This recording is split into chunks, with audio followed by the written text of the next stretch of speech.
thank you everyone for coming to our first session of Friends of Foresight. And I'm Tanja Schindler, I'm the current vice chair of the APF, and I want to give a word first to Sherman, our current chair. So take it away, Sherman. Thank you very much, Tanya. And first, allow me to greet everyone. Good evening, good afternoon, and good morning. So it's 1 a.m. here in Manila, and I would like to greet everyone Hiraya Manawari. It means the fruit of our visions, dreams, and imagination. So it's a real privilege to be a part of our inaugural Friends of Foresight launching of the Friends of Foresight APF global event. So this initiative was conceived with the strategic intent to democratize access to cutting edge foresight knowledge and create spaces for people around the world to connect and have conversation in more ways than one, or better yet, plural ways to share knowledge, ideas, and new insights to generate and build a global foresight community that shares, nurtures, and grow the field of professional foresight, for a better collective and planetary future. So I would like to thank our friends, Tia Priestley and Bronwyn Williams, for giving us, of course, the opportunity and the privilege, to launch your book with the APF. So again, thank you very much. And would like to hand this now to my friend, Vice Chair Tanya Schindler.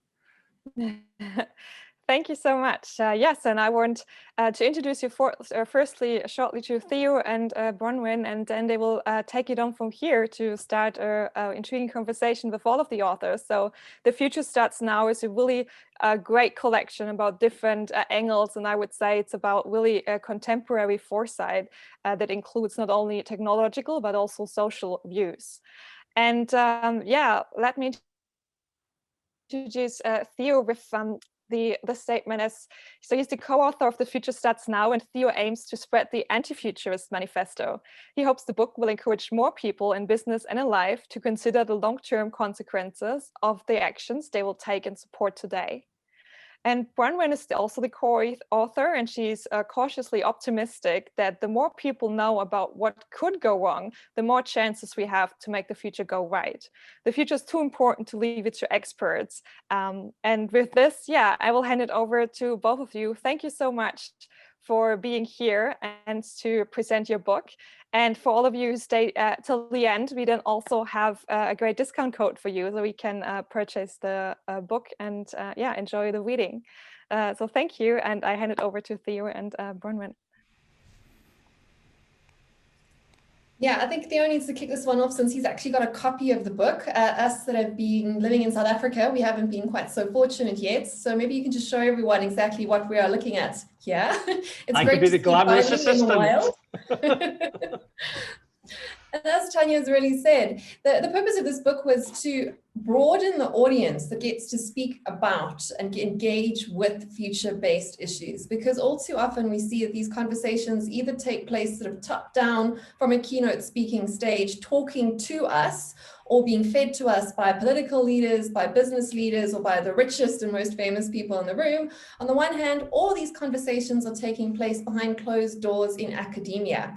And quite a lot of good, very rich conversations are taking place outside of the public eye. And the public is just being passive recipients of the future.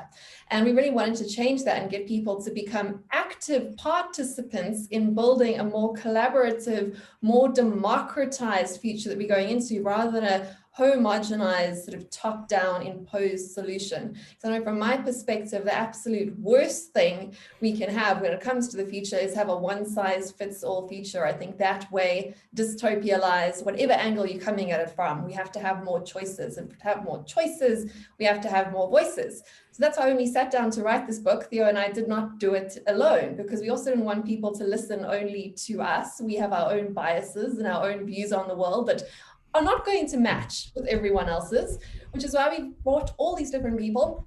We've got several of them on the call with us here tonight that we'll be able to engage with, ask them some questions about what they wrote. And we got all these futurists, people that we really respect, to actually write essays on the thing that bothered them the most about the future, the thing that was the topic that was keeping them up at night, and to catch the audience up, that is the reader of the book, as to where the direction is moving in each of those conversations.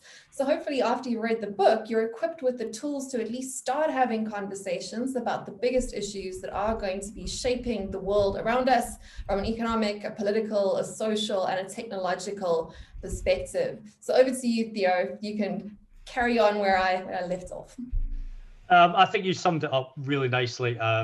When we sat down to conceive the idea of this book, again, it was to echo what Bronwyn has just said. We could have written a book between us or individually, and it just would have been one voice. And I am not an expert of every single subject, and I would never claim to be.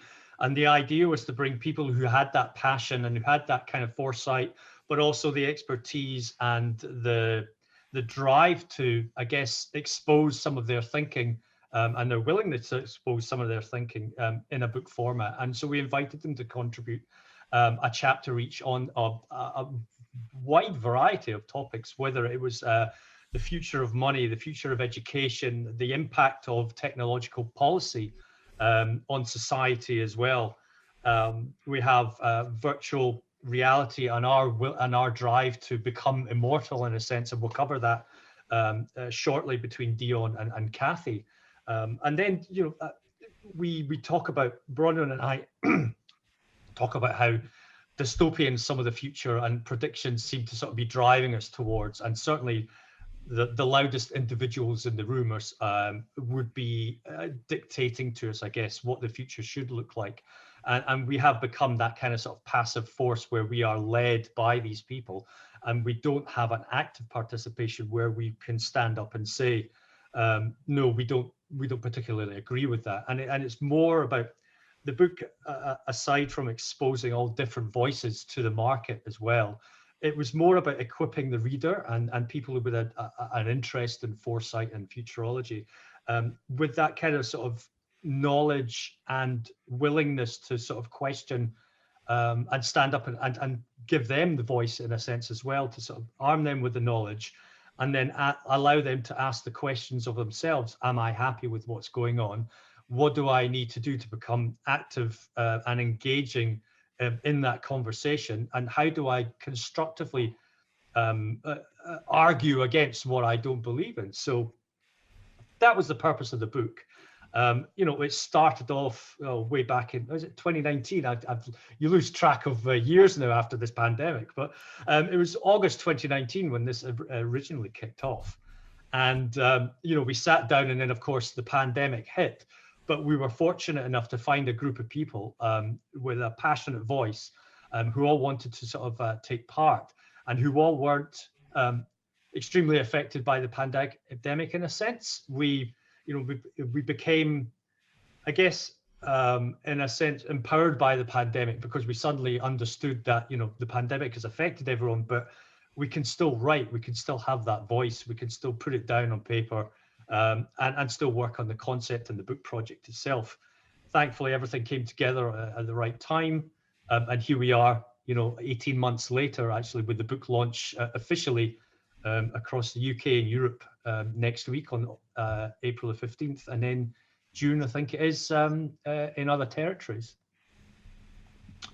That's me. That's kind of sort of introduction, but it's, it's not just about what Bronwyn and I have written. It's about everyone else who's contributed to this book. And we have a few people on this, including Nicholas, Dion, like I've said, Kathy, Dali, and have I covered everyone? I think so. But I was wondering, I was going to say if you could go from left to right, but I can't actually see where everyone is because my sort of view is all over the place. So Dali, I was wondering if you could actually introduce yourself and give everyone a small brief about what your chapter is about. Thanks, Theo. Yeah, it's always interesting when I have to introduce myself, because I've in South Africa, my name is exactly the same as a popular celebrity who's a presenter on TV. So people often feel like, oh my goodness, we got the wrong personality on the show. But on this occasion, since it's global, I think it should be fine. Yeah, Thea, I think you wrapped it up quite nicely. I think for me, one of the biggest things about participating in such an amazing piece of work with all of the co-authors that are here was the opportunity to let the voice of 15 years worth of research and experience on the continent come through. And one of the things that you learn quite quickly if you're in the research business and doing a lot of work on the continent is there's a lot of myths about Africa that are out there, and any opportunity that you get to actually help educate people, expose people, and conversate on an equal level. For the last 10, 15 years, I felt as though a lot of us on the continent who indulge in this type of work have had somewhat of an inferiority complex, and that's really started to die down in the last 5 years. I think we're starting to find that our work is being used by everyone from multinational governments to really important organizations to try to come up with solutions and innovations for some of the problems that are out there. So what I loved about what I was involved with the book was speaking about some of my passions and also some of the really great opportunities that Africa is offering the rest of the world as well as the continent. And the first thing is probably one of my most passionate points. I recently got engaged, so speaking about the power of women is something that's up there on my list at the moment with my fiance. But on the continent, we've really seen so many exciting things happening with the equalization of the genders in terms of business opportunities, entrepreneurialism, hustling, whether you're in Nigeria or you do work in Cameroon, both places where we're very active at the moment, East, West Africa, North Africa, you're just seeing a lot of the work that's rebuilding what's happened with COVID coming from African females, and I've been loving that. And you also obviously, I think everyone here will be familiar with some of the bigger changes that are happening in Tanzania. Just a few weeks ago, we had they had their first female president. My country of Malawi, my original country, was one of the first countries to have Joyce Banda. So we're seeing these examples popping up, and they're really inspiring, and you're seeing the effect it's having on women all over the continent. And then some of the other factors are obviously just seeing the development as well of this really strong sense of resilience. Despite everything that's been going on, we're still seeing quite high levels of consumer confidence, despite the fact that the last 2 years have been so difficult for everyday people. But our continent has this kind of strong spirit and resilience and ability to kind of cope with the things that are happening. And also one of my favorite quotes is obviously something I've mentioned a few times, which is in the absence of creativity, or in the absence of luxury, creativity is born. Some of the biggest innovations that we're seeing are coming from the emerging markets, whether that's pop culture, whether it has to do with business. You talk about things like M-Pesa, which has been talked about a lot, to kind of pop culture. You look on the top 10 billboards and you've seen lots of Africans that are there, et cetera, et cetera. So a lot of this starts to tell a little bit of a different story to what maybe the rest of the world has been fed a lot of the time when it comes to the African narrative. And I think it's my job and a lot of people like me who see a very different world coming from Africa to tell that story. And that's what I've tried to do with this book and my chapter. Thank you, Dali. Now, Dion and Kathy, coming to you jointly, actually, you've got an interesting perspective on immortality and then our progression towards digital avatars and how we might start to live our lives more increasingly online, and what that means in terms of money, how we perceive wealth, how we perceive content creation, and those kind of sort of things. Kathy, do you want to give us an introduction to yourself and obviously a bit about your chapter as well then? Definitely. And thanks again for inviting me to be part of this book. It was, such a great surprise, and just excited to know that it's finally here.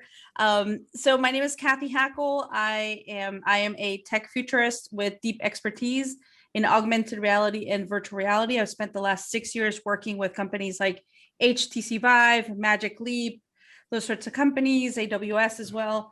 And I kind of see myself as a tech futurist reborn in some ways, and I kind of while I focus on AR and VR because of my deep expertise, I'm also very much involved right now in kind of the virtual goods, virtual avatars, metaverse, world that's coming, that's upon us, working, some non-fungible token stuff. And that seems to be the word of the day, right? Well, 3 words, but it seems to be kind of, something that a lot of people are talking about when it comes to, future of how we'll do business in the metaverse or what have you. So yeah, it's been an interesting couple of months for me. And I wrote about virtual identity. Obviously, that's something that I've been working on for a long time. The easiest way to explain to people why I got so, why I'm so into this, everyone already, especially younger generations, they're all using emojis like to communicate a message. Like, how many times a day do you get a message from someone with just an emoji and you're trying to, okay, if it's a smiley face, I totally know what that means. But if something else, sometimes you have to decipher what it is. So emojis in some way have become that emotional surrogate. And I feel that avatars are kind of that next level of this kind of, emotional surrogacy of who we are in these virtual spaces. And there's a big component of identity. There's a big component of mental health. I just wrote a profile of Genies. If you got anyone knows what Genies is, big with Gen Z. Their CEO, talked about mental health struggles and how Genies and his avatars have helped them. And I'm really interested in that intersection between virtual identity, future of self, and obviously future brands, future of, how we monetize that whole world. So yeah, very excited, and obviously very much aligned in some ways to what Dion wrote related to immortality, in that space. So. And Dion, thank you for that, Kathy. Dion, do you want to give a brief introduction to yourself and also your chapter on how we might live forever, or do we want to live forever? Great, thanks, Theo, and to Theo and Bronwyn, thank you for bringing together so many voices, global voices. I think it's a really brilliant perspective. To Sherman and to Tanya as well, thanks for hosting this. I think it's going to spark a lot of interesting conversations.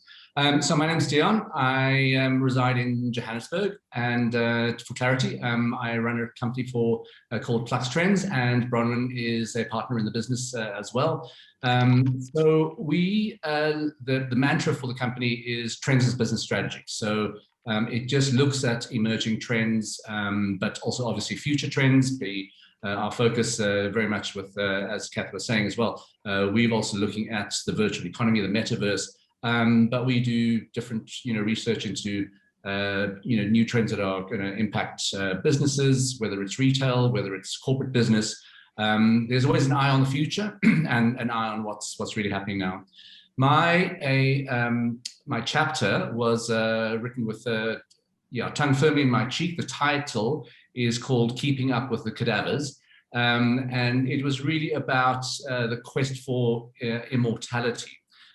It's kind of the launch part of this is just looking at one of the reports that we released last year. Was about the boomer economy. So basically looking at aging, that is, we reinventing the notion of age and old age. So looked at a book written by Ken Ditchfield, who talks about life's third age. And what he meant about that was, he said life is now split into thirds. The first is your first 30 years, which is your biological development. The second 30 to 60 is really more about getting on with life and identity formation. And he said, but now there is a third life, a third age, which is 60 to 90. And if you just look around at the elders in your own communities, it's not unusual for people to be turning 90. And also the whole part of that research was to say, well, why is it that at the age of 65, you suddenly deemed not useful to the world and to especially the corporate world? And that was interesting because it started looking at the age of retirement, which was really pegged when life expectancies were around about, much less than what we have now. So the keeping up with the cadavers was just taking that a little bit further. And while we are living and have much better cognitive and physical function as we're growing older, so life expectancy is stretching, humans are a greedy lot. So we are starting to see that there is big investment, and I focus specifically in the chapter on the techpreneurs in Silicon Valley who are pouring billions and billions and billions into living longer. So there's not insubstantial amounts of money that is being poured into all different things. So yes, it is for common good. But talking just with what Kathy was saying, there was I mentioned a Russian entrepreneur, Dmitry Iskov, and who has this 2045 initiative, and it's called the Avatar Project, where he's sort of trying to think that we're not going to even need a physical body by 2045. And he's got these three stages of Avatar A, Avatar B, and how you are going to kind of go beyond the physical realm. But it basically explores what is really going to happen and what is the social ripple effect of this. And already, if you look at the current research as we're rooted in now, there is going to be this bottleneck, because we are going to, medical science and health is going to just improve more and more and more. We are going to live longer, and suddenly that whole issue of what is your retirement age, and suddenly if you're retiring at 65 and you have another 2 decades of free time, there's just so much golf or whatever you can do and play. So what do you do, and more importantly, how do you actually sustain yourself financially if you have those other things? And if you go into the chapter and what the techpreneurs are wanting to do is, if you're really going to extend, some of them are wanting to extend to 150 or beyond that, then the question is where does that leave society, the bottleneck, the cost of living there? And then if you are getting even older and older and older and surviving, then there is going to be a tail end that is going to deteriorate really, really quickly, which we're already seeing now. So what happens in that future when we are literally walking cadavers, and what do we do that, and why do we want to live forever? So in a nutshell, that was me.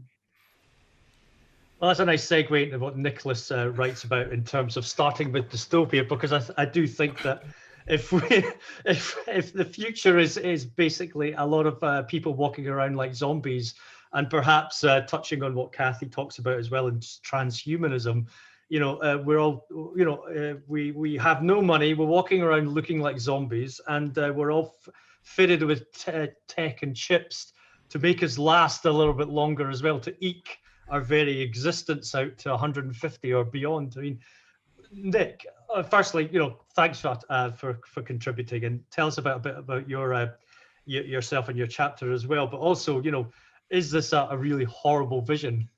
Do we want to live forever as well? Well, I kind of think a real dystopia has been 250 years old and been stuck in the 15th pandemic since 2019, right? No, so my name's Nick Babington. I'm based here in Toronto in Canada. I'm British and I'm Canadian. I work with clients all over the world, and what's really interesting in the practice that I've developed over the years and the talks that I give, that the people are fascinated with sort of that dark side of the future. And I've been running an event for 6 years, and a couple of years ago we ran it in San Francisco, we ran it in Toronto and Vancouver, and we ran a little bit of a sneak peek last December. It's called Dark Futures, and people wanted to sort of look at that Black Mirror version of the world. In fact, it's called the Black Mirror of TED Talks. And I've sort of brought that idea of looking into the future and realizing that dystopia is very real, that we've been in a constant state of collapse or transformation or decline or opportunity for the last tens of thousands of years as a society. And certainly with the failing industrial complex and what we've seen, it's becoming very real for companies. The amount of people that come to me and the team that I work with over at futurist.com that I now run is really fascinating. The work that we can do, everything from like agriculture, big industry, through to renewable energy and education and health. So we kind of ask, what's the worst that can happen? What's the worst that can happen in the world if we head down a trajectory where decisions are made by the few, by the privileged, and we haven't considered every single voice out there that needs to be considered? We don't have that sense of empathy. We've got that profit-driven future that we're aiming towards. But what's the worst that can happen is an invitation to people to imagine what a future could be, because what's the worst that can happen by doing that? And I talk about shifting a mindset from what is to what if, and what if something terrible was going to happen? Well, if we can create that idea of a future in 30, 50, even 100 years and realize that it could be terrible, well, we can start doing scenario planning, storytelling, speculative fiction, art, and all kinds of things, and we can start working out how do we stop ourselves from getting there. And that's what the chapter Start with Dystopia, and that's the first chapter of the book, is aiming to do. Just give some thinking towards a framework whereby we can have some what if scenarios. We can start to think about, creating those narratives, taking that evidence, backcasting it to today and being strategically useful. So I end my chapter by talking about Zig Ziglar, who said, fear can mean two things. It can be fear everything and run, or face everything and rise. And I think that very very easily summates exactly what I was trying to do with the chapter and what I'm trying to do with clients, because there's a lot of people that will think that they're heading down a good path for a future, whether it's technological or societal, but ultimately they haven't considered the breadth of the issue. They haven't understood how all of the people are going to feel, what empowerment, what equity looks like in that future world.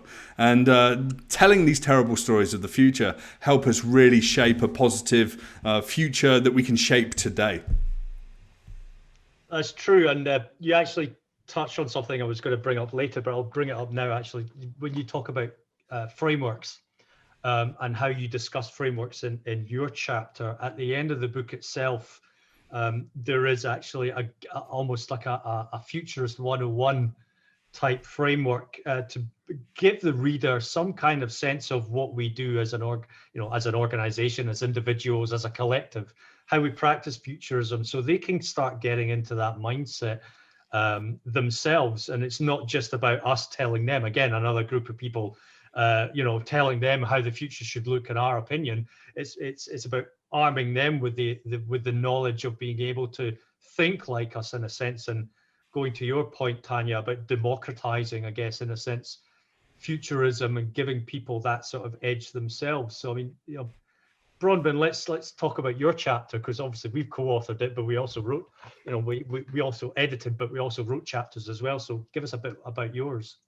Yeah, firstly, I just want to pick up on what Nick was saying there. I think that's why we sort of placed his chapter at the beginning of the book, because really this conversations that we're wanting to have. And if there are problems with the world, if there are problems with the sort of views of the future that we presented, that other people are presenting, as St. Augustine says, hope has two beautiful daughters, courage and anger. We have to firstly be upset about the injustice and see the problems, but then we still actually need courage to go out there and do something about it. So you got to start with dystopia. We don't want to really end there. And I'm prefacing this right now because my chapter is a bit more about more dystopian type of thinking. And it kind of segues into a lot of what Kathy and Dion were speaking about, and it touches on philosophy and ethics around identity from a privacy perspective.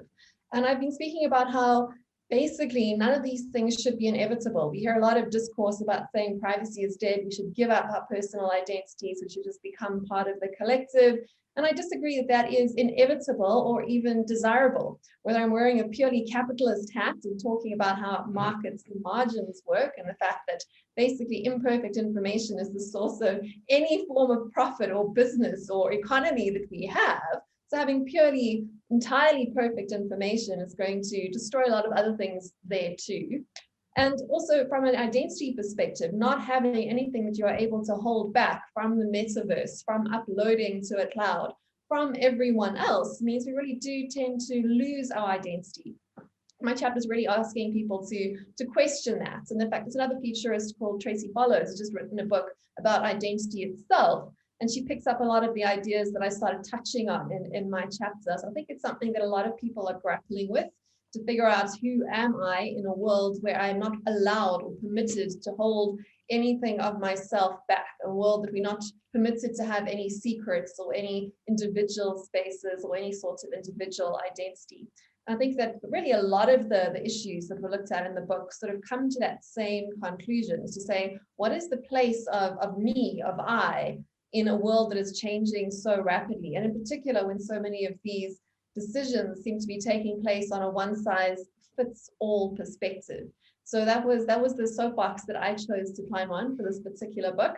But I am very interested to see, as all the different submissions came through from all the different authors, how there's so many sort of overlapping issues. So Kathy's chapter touched on a few of the same issues as mine, and what Dion was speaking about at the same time. Dion overlapped with the wonderful chapter Craig wrote about genetic inequality. And I see there's been a bit of a debate going on in the comments over there about genetic inequality and transhuman inequality, basically, of how these accesses to these wonderful technologies can do fantastic things for us, but at the same time, they're not things that are desirable for everyone to the same level. And I did actually want to sort of touch on that discussion going on there, because there was quite a lot of comments coming through for Dion in particular on his chapter, talking about the good that could come from more transhuman type investments in terms of things like immortality and genetic engineering, and the fact that perhaps they're not going to lead to a total dystopia. There are ways to do these things sensibly that more people end up winning. So I'm not sure if you do have any comment for that, because I don't want to lose that thread before we continue talking about what we want to talk about. Otherwise, we're really doing the exact opposite of what we promised to do with this book, which was to open up conversations to different people, not just to preach at you from our privileged position of being able to put this book together. Yeah, the chat is kind of sort of filling up at the moment. So please, if anyone's got comments or questions, just in general about the book, or to direct it to any of the contributors that are actually here, feel free to pop them in. I want to pop one to Dali actually again. I'm not going to pick on you on purpose, but when you talk about the African opportunity, do you see that Africa and its surrounding nations have actually in a really prime position to leapfrog, almost like Silicon Valley and everywhere else, because they're not going to make the same mistakes? Yeah, Theo, it's an interesting question, because I think we're talking about something that we've never seen before, but just seeing what characteristics a lot of governments and certainly private businesses are putting in place currently. So just to give you a typical example, I think East Africa has probably done the most amount of work in regionalizing, opening up to the rest of the world, but also places like Rwanda have done an amazing job of inviting the rest of the world in, and specifically, setting the rules for big business in such a way that it's beneficial for people who are in Rwanda. And that's one of the things that I think is probably going to be a nice template for what we're seeing in a lot of other countries. It's not something that has happened before for long periods of time. And beyond that, one of the things we're realizing now from our pieces of research is just how many young people have the ability now with access to the internet, the ability to go into Khan Academy or whatever other resources that are available and kind of uplift yourself and get yourself into a position where you can build things that can have a distinct effect on your community. I'm sure there's one or two of you who's probably watched the movie from about a Malawian child who came up with an idea to kind of produce solar and changed, how a lot of villages in his area were connecting to electricity. That was something that he developed with just a book that he happened to have access to in the library.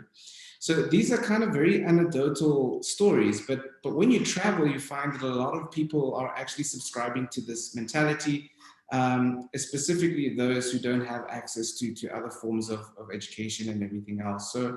So from our side, we're definitely seeing a difference, and we're definitely seeing a mentality change as time goes on. Kathy, jumping back to you on the metaverse in a sense, and then I guess Dion, feel free to jump in as well. Do you think that there's a bit of a split in the narrative between, the old people or the elder generation who are wanting to live forever and the young people who would rather live in the metaverse? And then in a consequently live forever in that frame of mind, I guess. Is there going to be a split in society where people want to physically live forever versus people who just want to, digitally upload themselves, and that's where they want to go? Dion, do you want to answer that? Or do we want a mix?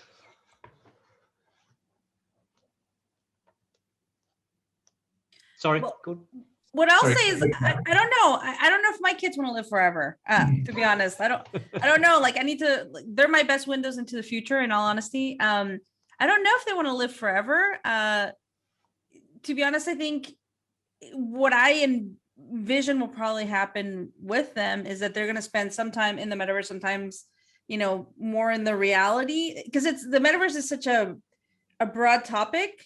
And this is really important. I think no one owns the definition of the metaverse, because I think that's a big, in my world, it's a big debate. I feel like it's like debating the term hologram in my industry again, kind of like, what is a hologram? What really is a hologram, and all these things. And I think that's happening with the definition of the metaverse. What is the metaverse? Is it only a virtual shared space, or is it broader, where it's reality and digital elements in front of you, and kind of this concept of spatial computing comes into play? So, I probably, what I probably think is, they're gonna spend some time in the metaverse, some time in reality. Like, it's gonna be a split. I mean, my kids are already designing things in Roblox and making money off of that. Right. So, it's not a lot of money, but there are kids that make thousands of dollars every month designing skins in Roblox, and they're still 8, 10, 9 years old. So they're, working in the metaverse in some ways in the beginnings of it. And, so I don't know, it'll be a really interesting thing. I think from uploading our consciousness and everything, it could be really interesting. I actually consulted with Upload, the TV show with Amazon. I was one of the futurists that they worked on. They didn't work on me. That they worked with for some of the things related to VR. They didn't get everything perfect, but still pretty interesting. I do think there's, just like people were back in the day, really obsessed with cryogenics. With freezing themselves after death, like the whole thing of like Walt Disney being in a cryogenic state. I think it's also kind of a big question on, uploading our brains. There's a company in California, a startup called Nectome. They got a lot of pushback and bad press, but what they're trying to do is actually saving your brain, so that they kind of put it in a special state and kind of freeze it in some ways, so that whenever the technology is available to upload your brain, you're going to be able to do it. It's about $10,000 to do it, but it's something that obviously you have to choose to do before you die, because they have to have a fresh brain in order to do this. So yeah, I mean, I think your question really, Theo, to me opens up a whole world of legal questions and opportunities when it comes to digital, your digital legacy, who can bring you back as a hologram. I do a lot of work with holograms. So yeah, there's just a lot of can of worms. And I know there was a question about Magic Leap. So maybe we can get to it at some point. I don't know where it was, but I saw it come through. Sure, we're going to save about 15 minutes for Q&A. So if we can keep going, maybe for another 5 minutes. Actually, you make an interesting point, and I wonder if Dion and maybe Nicholas, do you want to jump in on this one as well? And Chris Yu, who wrote a chapter on tech policy, he's not here with us just now, but I just wonder, is the legal system forever going to be behind technological advancement and technology and society's willingness to, I guess, run away and try new things? And is the legal system always going to be playing, chasing the tail, or certainly playing cat and mouse in protecting people versus wanting to advance society as well? I don't know if that question is coming through in the right way. I guess, is the legal system always going to be behind where technology and the future is always trying to sort of lead us towards? Well, I think the technological focused companies, techno fetishes, are basically trying to break the law as a first step, really. It's like pushing the boundaries of what's accepted, really realizing that rules and regulations and the word of law is kind of a little obsolete when you start to look into this future. And that's why it gets a little funky when you've got new players. Remember when like Ubers went into all these new markets and they strong-armed their way into many places. I remember taking an Uber in Montreal about 5 years ago, and the guy said, jump in the front seat, we're not allowed to do this, and if they stop us, Uber said that they're going to pay the fine, right? So it's like there's the gaming of the system, and I think that to have some progress, it's okay to make a bit of a sham of the law where the law is ridiculous and stupid. Obviously, we don't want companies going out there and harming human life and causing ethical problems in the world and really being terrible in that regard. But, in terms of disrupting things that are supposed to be, accepted and the way that it should work and we can't change, what we're used to in society is okay. And I think that when I've spoken to government about regulation, reform and policy, it's been very much about predictive government. How do you get one step ahead? What's really interesting is you've got countries like Denmark that have actually created ambassadors to Silicon Valley so they can stay ahead. And that's so that they don't get skewered, legally. So they're not always playing catch up and wasting, hundreds of millions of dollars or krona of taxpayers' money, right, as they go through. And that's just some thoughts to throw in there. Yeah, I'll just add to that as well. And I think, if you're just seeing just what Nicholas was saying is, if you're just seeing some of the concepts, which are really not even these kind of high-tech futuristic things that we're kind of dealing with in the book, and regulatory, the pace of regulation and everything really, really lags behind. And you just see, especially whether it's Uber or ride-hailing or any new kind of concept, there's already this very reactive, knee-jerk reaction to do that. So, for example, when drones just first started doing that, here in South Africa, you practically had to qualify as a pilot for a jumbo jet to get the license for that, and it was just this reaction to new concepts, new things going on. And I think it is, that's why I enjoy what this book's going to bring is it's just that we're going into really muddy waters. And I just want to respond to it was one of the first questions from David that you put a question for me saying, do I agree on the thesis that we experiencing or humanity is experiencing more from less, and we're able to do that. So on the one hand, yes, but I also I do question the second part of the question, which was so there's no inevitability that longer, fuller lives will have a worse impact on the environment. And I think yes, on the one hand we can put our faith in technologies and everything, but I don't put my faith in human nature, to the greed and how we consume all of those things. I don't think we have that innate discipline as a species to really control ourselves.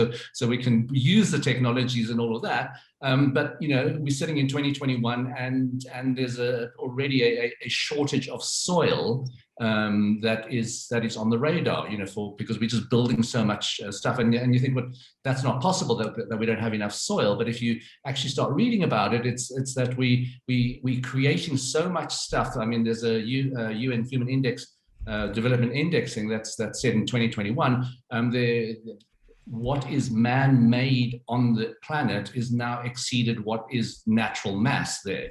So we I don't think we can kind of stop ourselves.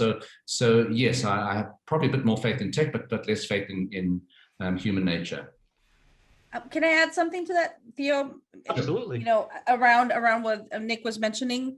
So one thing that we're seeing definitely in the AR/VR industry is, and one of the reasons I think people in government need to be more educated, is that there are certain patents that are being given to AR companies that are going to cause a lot of problems and issues in the future. There's already this kind of battle of patents because the person in the patent office does not understand kind of what the patent does and what the patent will do. So it's going to eliminate a lot of competition, or it's going to allow these companies who are, you might be, big players, smaller players, to kind of own the rails.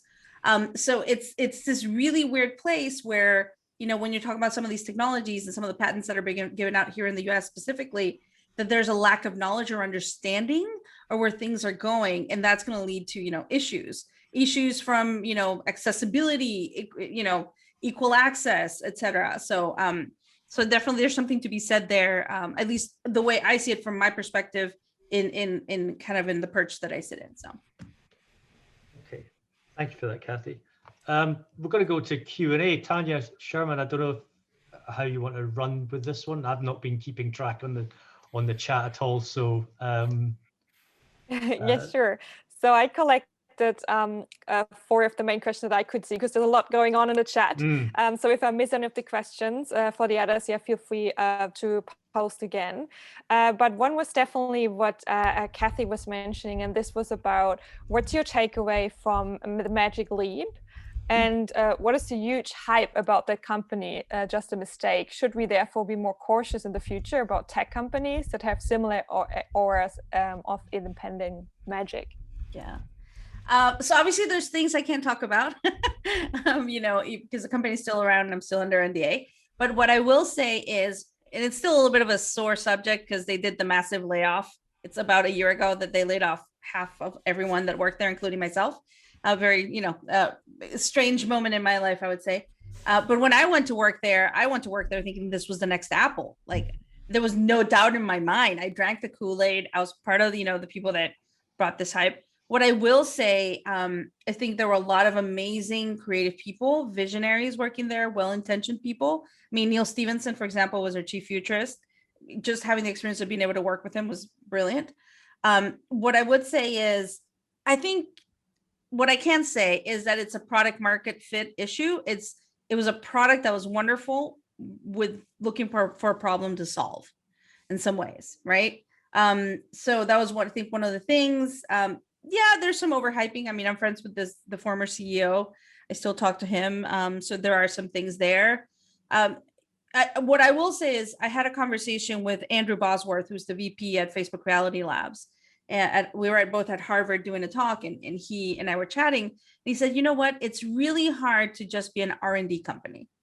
And when he's talking to me about Magic Leap, and it's true, if you look at a Facebook or you know, an Apple or whatever, a Google, they can start working on these technologies and be more successful because they have, you know, they can put $1 or $2 billion into that type of R&D because they have a whole other giant pipeline of, you know, of money, so they can put it in there. But when it's a small startup, you know, I personally wish the story would have been different. In all honesty, I miss my Magic Leap job every day. So, you know, I think it was hard to sell it in, and it was one of those things where just trying to find a problem to solve without there being necessarily a problem at that specific moment. But, you know, but don't count them out. I think that some of the things that they might be coming with out in the future, I'm not saying they're the next Apple. I don't think that's the game anymore. But some of the things that they might bring to market might be interesting. Great, thank you. Then we had another question for Dion. Do you accept the thesis of MIT economist Andrew McAfee that humanity is now experiencing more from less due to improved tech, free market innovation, political changes? So there's no inevitability, that longer, fuller lives will have a worse impact on the environment? Tanya, yes, I did actually answer that question with David, and he's already responded to that in the chat as well. Just the kind of the collision course between tech enabling a lot more for less, but then I was concerned about human nature. David has responded, and he sort of said that well, he's hoping so. So David, I think you're more of an optimist than I am.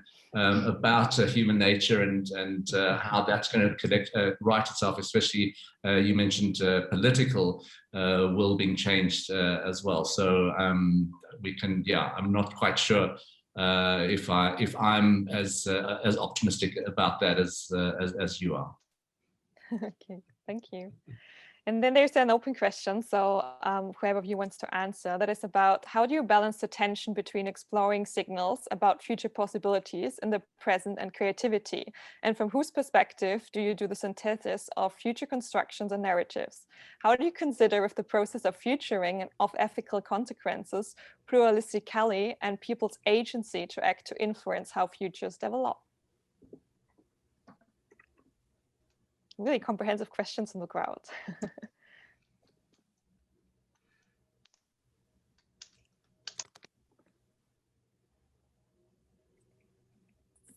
Any one of you want to answer for that? Okay, I'm gonna jump in. Like everyone's like shocked in fear at the question.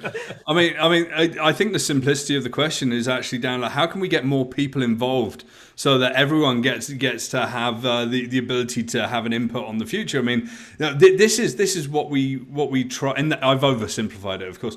This is what we all try and do, but we all basically fail. We need to find a middle ground between a million people giving us ideas and the right few thousand people giving us ideas. I always like the story, and I used to speak about this. You speak a lot about innovation, and it's like, hey, Iceland is crowdsourcing its constitution.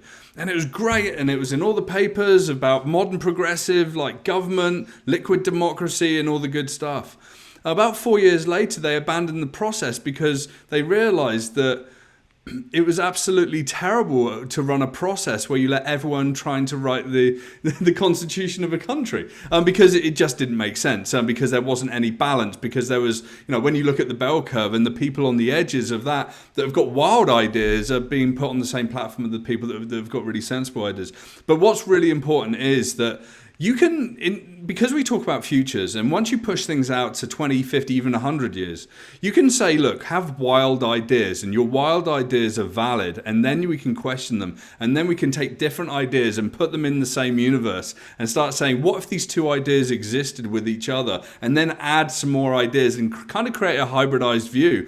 And what's really good is, with multiple views from multiple people, it creates a plurality, and that was that conversation was happening as well in this in the chat. I was tapping away at some answers there as well. When you've got that plurality, you create a very big broad canvas for discussion. What's really difficult is when you bring that back into government or large business and whatever, they have to, they're still used to putting their money on one horse, as it were, really, or two horses. So it's for us to keep cajoling them to keep thinking about it. I mean, for me, it's about creating a practice that never stops, and not doing projects or just having a program that lasts for 2 or 3 years. And I think that a lot of people are waking up in business and government and realizing that it's very, very important to stop thinking of this as a project-based activity. Futures is an ongoing activity, and it needs to be at the top of the country. It needs to be at the top of the,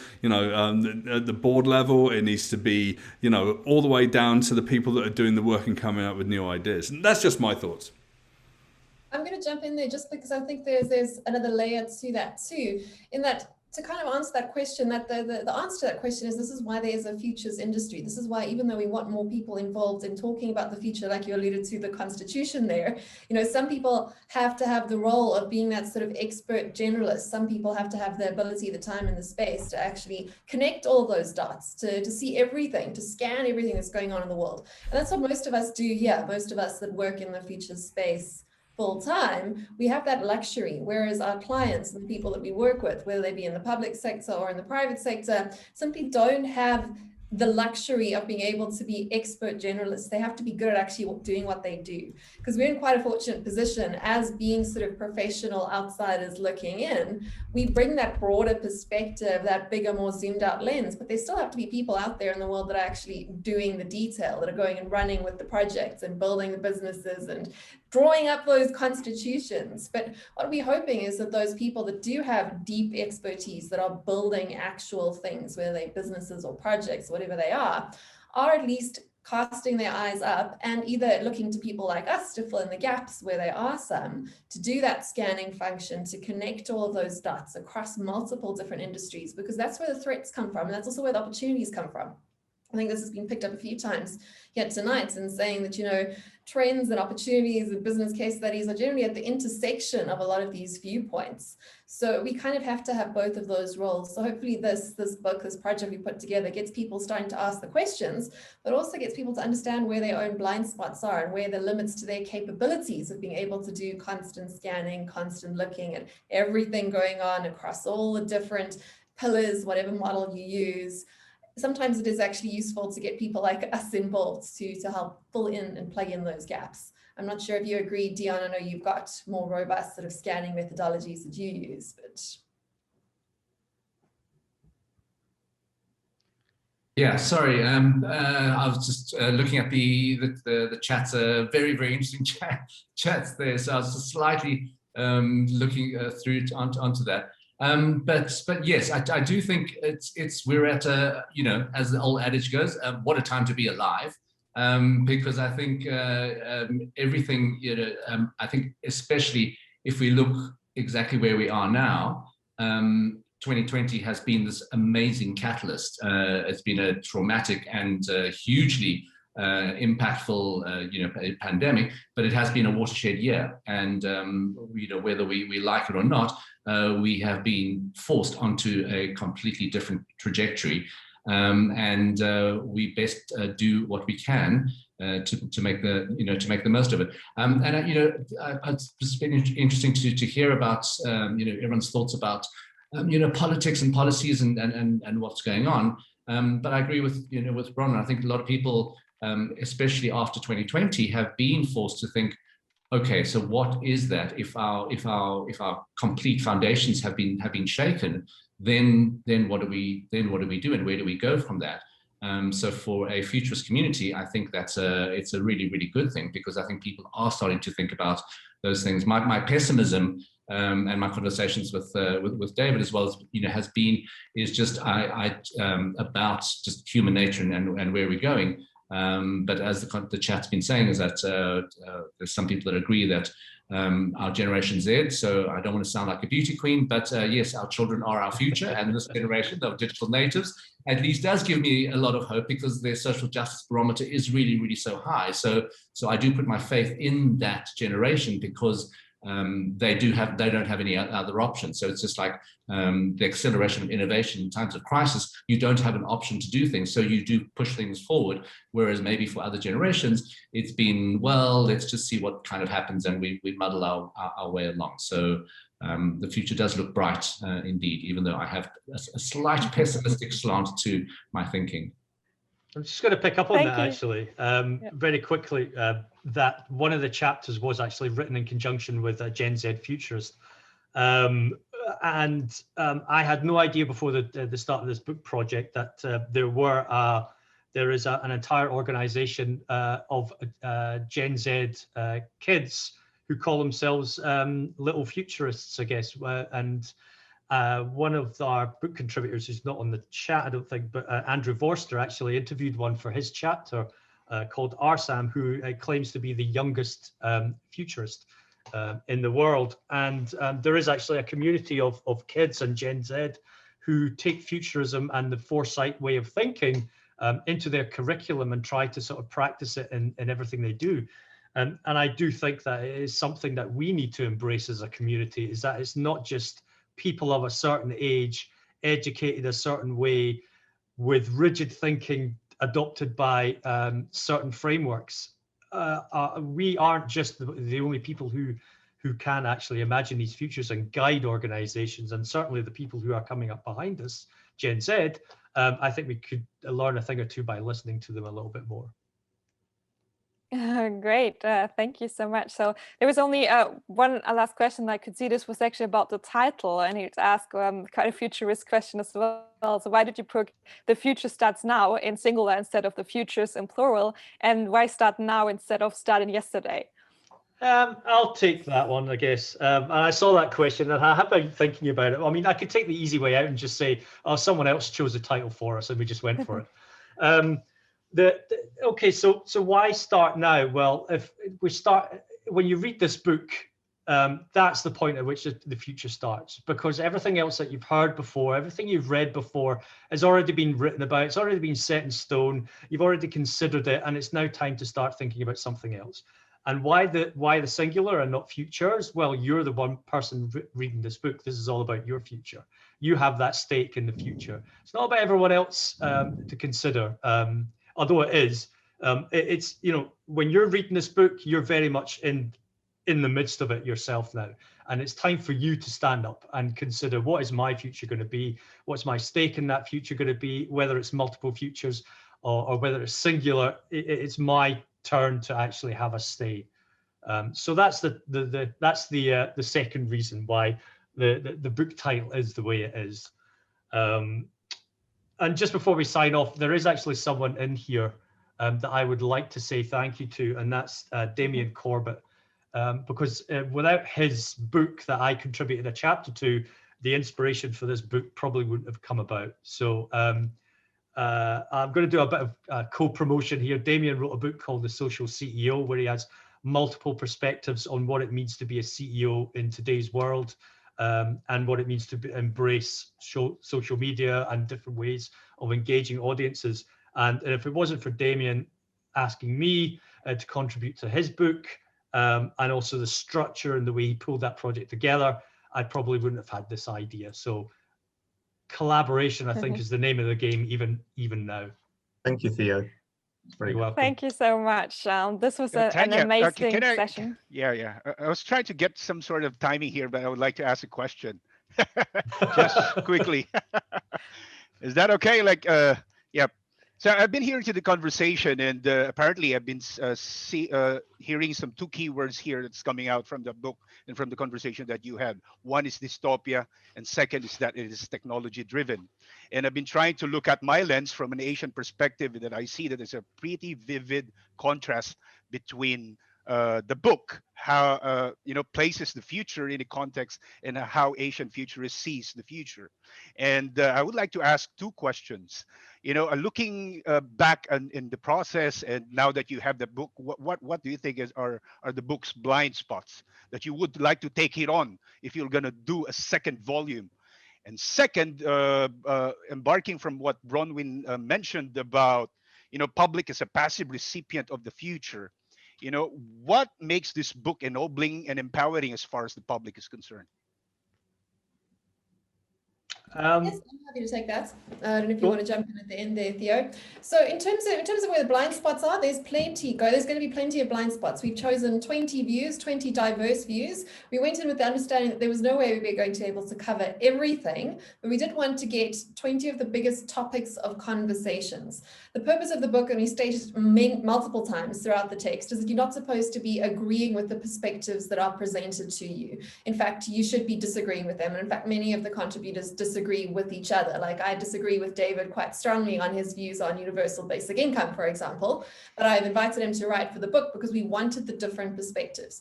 So we went and found 20 very different people. Obviously 20 people is not going to cover the full range of spectrums across the world. And as you have mentioned, there's definitely a lot of depth that needs to be explored coming out of the developed world. We did want to make sure, as you can see on the cover of the book, in terms of what we agreed with the publisher we put together, this book is designed particularly for business leaders. So for people that are leading teams or leading nations, so for a leadership type of role. So it had to be topics of conversation that were relevant within boardrooms already. These are the conversations that should be taking place, that business leaders should be engaged with if they just want to have a basic degree of competence in their business. And the other objective that we were given really was to try focus a lot on technology, because technology is leading a lot of those conversations when it comes once again towards business leadership. And when it comes to those sort of technology conversations, we had to look for people and representatives in the sort of markets that are at the cutting edge of this. People like Kathy, who was on the call today, who knows what's going on at the frontier of the metaverse. So we try to choose those people for this particular project. There are, of course, many other directions that we could have gone in it. We haven't spent too much in this particular book looking at non-human issues. So looking at going really deep into sort of AI power games and, like the future of robot rights and all of that. We could have covered those sorts of non-human futures a bit more. We could have also gone more into natural futures. We've only got one chapter that's looking at climate change. There's a reason for that. Once again, in that is since this audience really is sort of targeted towards a particular sort of tier of the corporate sphere, we had to just sort of basically catch the conversation up to the sort of frontier of where things were going there. But there's a lot bigger conversations that should be had, perhaps with more sort of private sector players. If we target another book towards actual individuals who are not involved in business, if we target another book towards the citizen consumer, rather than that sort of leader that has a bit of influence as to shape where things are going next, we would have had quite a different conversation there. And once again, there's always room for more diversity in terms of where people come from. Although I do think we've got quite a good geographic spread in terms of north, south, east, west. We only had so many chapters we could put together, but there are so many other voices that should be out there. And we definitely hope that this project spawns other people wanting to have more conversations and to pick it up. As we say, it is a conversation starter. We hope that you read something in this book that resonates with you, that you're going to talk to someone who has not considered that issue, and to bring them into being proactive about the future. And in fact, the one thing we definitely want is for you to argue with us. We definitely don't want you to agree with us and the ideas that are presented. We are here to start this sort of gentleman's fight about what comes next in the future. We've got a lot of probably too much aggression in the world right now, but perhaps we're not having the right sorts of fights and debates. And we need to equip people with the language, with the tools, with the topics of conversation, with where science is at, where technology is at, where political leaders are thinking. So we've got quite a few people that have quite close to the sort of echelons of power when it comes to things like warfare and policy and security threats that we've managed to sort of sneak into this book too. So hopefully we're giving you the conversational tools to start opening up those conversations to more people. Then we think we have done our job. Theo, do you want to jump in and agree, disagree? As I said, we had to argue with people, really. I'm a virtual fight. No, I mean, yeah, you pretty much covered it all. I mean, I'd love to do a number of book sequels to this book. We only had a finite amount of space to fill, a finite amount of people to invite. The main point of it was to find as diverse an audience in terms of the contributors as possible. So male, female, north, south, east, west. You know, we have Dali who's representing sort of Africa, and it was really important to get people from all corners of the world to write about the things that they are passionate about, not just have the typical Silicon Valley kind of celebrity pop futurists that we always see cropping up time and again, and we all know who they are. So the idea of the book was diversity, range of voice, range of topics, which some people might not have expected in the book as well. You know, but we do have universal basic income, which is a hot topic, but we also have things like technology policy from a political point of view, and there might not have had that if it wasn't for Chris's input as well. So the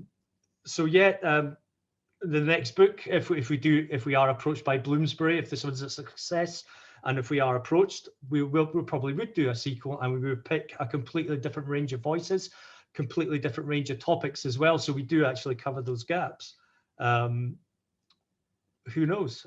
Yeah, but like Bronwyn says, you know, please pick up the phone or pick up a Zoom call or send me a WhatsApp or something and argue with us, because I think debate rather than agreement drives us forward more than anything else. Great. Thank you so much to everyone. So I just posted the discount code, which is APF 25, not 2525 as before. Sorry about that. And Kathy had to go early, but you can connect with her on LinkedIn. And yeah, thank you so much for joining us this session. And we will do more Friends of Foresight sessions, and also subscribe to our newsletter. I put in the link so that, yeah, we stay connected. We're in the transition of the APF for this year. So also feel free to join us on the website. We're looking for volunteers to work with that. And yeah, I would give the last few words to Sherman. Oh, yes, sure. Yeah, thank you very much again, Bronwyn, CEO, and the team, Nicholas, Dion, and Delitembo. This is a good, space for us to have a conversation, and I hope we can continue the conversation after this. Thank you very much. And of course, to our guests and our friends who joined us today. Thank you all. Thank you, everyone. Bye-bye. Bye.